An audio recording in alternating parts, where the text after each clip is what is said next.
Hey everyone, this is Konstantinos with Konstantinos Tech.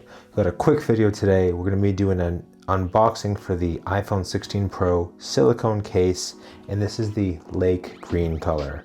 So this was my favorite color of the bunch. I'm not going to do all of them, but this is the one that I'm going to try and use, and I'll get into why I chose to go with the Apple case a little bit later on, even though they don't have the best reviews over time.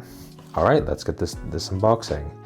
It was a little expensive. It came in at $49, a little bit over $50 with tax. We're gonna do a little unbox.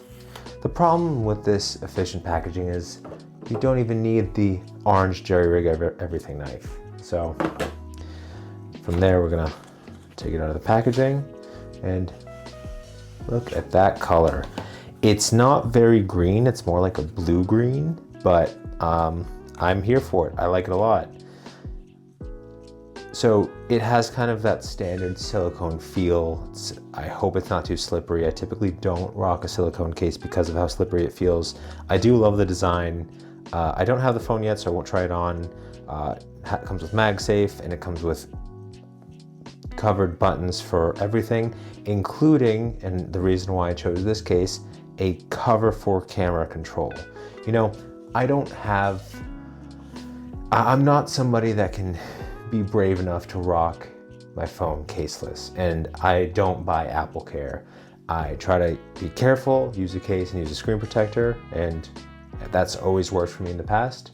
Knock on wood, I haven't had to change anything out, but I want a case that has full coverage, which is why I wanted to get this here. Apparently it has some type of patented design. I don't know if it's made for Apple devices like MagSafe, where there's a license fee involved, but there's very few cases that have the camera cutout covered. So I'm excited to try it out. New phones come out tomorrow, September 20th, so we'll have to give it a shot then. This is Konstantinos with Konstantinos Tech.